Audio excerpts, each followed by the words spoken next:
Bonjour à tous. À la demande des syndicats CGT Stellantis, je fais cette vidéo pour faire le bilan, un bilan d'étape sur cette mobilisation inédite, historique sur les salaires, sur l'ensemble des usines. Il faut savoir que sur la journée de mercredi 28 septembre, mercredi dernier, près de 5000 ouvriers ont décidé de se mettre en grève, ont débrayé pour l'augmentation des salaires. Et ça, c'est inédit, historique. C'est depuis 1989, il n'y avait pas eu une telle mobilisation sur les salaires. 1989, c'est la grande grève de Mulhouse et de Sochaux, déjà à l'époque sur les salaires. Alors cette journée de 28 septembre ne sort pas de rien. Ce sont les camarades de PSA Ordin, dans le nord de la France, qui ont allumé la mèche il y a maintenant 10 jours. 500 d'entre eux se sont mis en grève pour l'augmentation des salaires et puis pour l'obtention d'une prime de gilet jaune de 6 000 €. C'est cette grève qui a duré plusieurs jours. Il y a eu une suite à Valenciennes, Sochaux, Douvrin. Il y a eu des débrayages, ce qui a précipité l'organisation d'une réunion par la direction le mardi 27 septembre qu'elle a appelée sur le pouvoir d'achat. Alors nous, on traduit pouvoir d'achat, c'est l'augmentation des salaires. Et la veille de cette réunion, le lundi 26 septembre, eh bien, il y a des usines où des ouvriers ont tenu à débrayer pour mettre la pression sur la direction en vue de cette réunion. C'est 260 ouvriers à Charleville, 150 à Trémery, une centaine à Caen qui ont tenu à débrayer la veille de cette réunion. Et le mardi 27, comme on s'y attendait, cette réunion a accouché d'une souris, une misérable prime honteuse de 1 000 €. Il faut savoir, pour ceux qui connaissent pas Stellantis, que nous travaillons dans un groupe qui a engrangé 8 milliards de bénéfices, rien que pour les 6 premiers mois de l'année, et 13,6 milliards pour l'année dernière. Alors 1 000 €, on est très très loin du compte. Et ça a convaincu tout le monde, ça a convaincu énormément la majorité des salariés que les primes, ça suffit plus. Maintenant, il faut des augmentations de salaire. Alors, cette journée de mardi 27 septembre, à l'annonce de cette prime de 1 000 €, eh bien, il y a eu des débrayages spontanés qui ont éclaté dans un certain nombre d'usines du groupe. 200 salariés à Charleville ont redébrayé.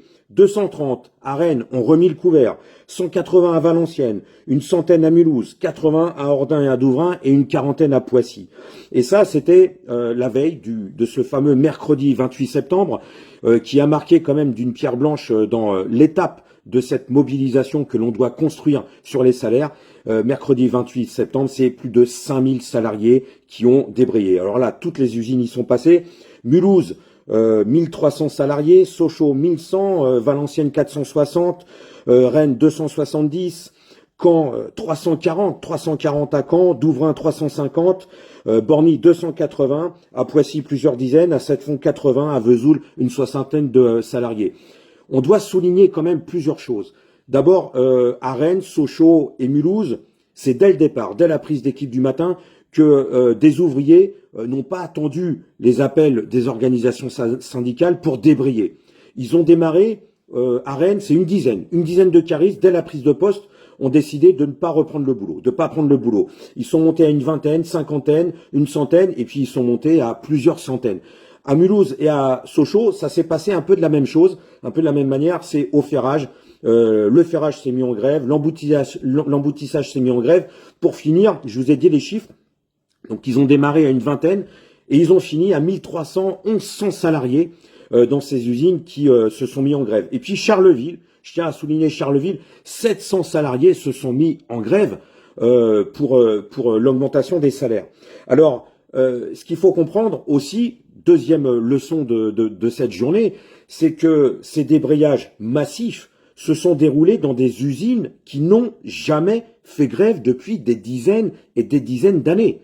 C'est ces usines comme Caen, comme Borny, comme Charleville, j'en passe, qui n'ont jamais connu de débrayage ou de grève. Et là, ce sont des débrayages massifs. Donc forcément, il y a quelque chose qui s'est passé dans la tête de tous ces salariés, dans la tête de tous ces ouvriers qui ont démarré spontanément avant même l'appel des organisations syndicales. Alors, à la CGT, et c'est le message qu'on veut faire passer, nous sommes conscients que, nous sommes convaincus qu'il faut passer à une étape supérieure, à une vitesse supérieure. Les débrayages ne suffiront pas pour faire craquer la direction de Stellantis. Il va falloir qu'on discute ensemble, collectivement, à travers d'assemblées générales, de réunions sur les temps de pause, pour construire ce rapport de force, le construire intelligemment, minutieusement, pour arriver à faire démarrer des grèves dans l'ensemble des usines du groupe. Et ça, on tient à le dire, on tient à tenir ce langage de la vérité. Ce n'est que par la grève que la direction de Stellantis va craquer et va mettre la main à la poche. C'est pas autre chose. Et on est l'écrasante majorité des salariés, je tiens à le dire, sont maintenant désormais convaincus que les primes, ça ne suffit plus.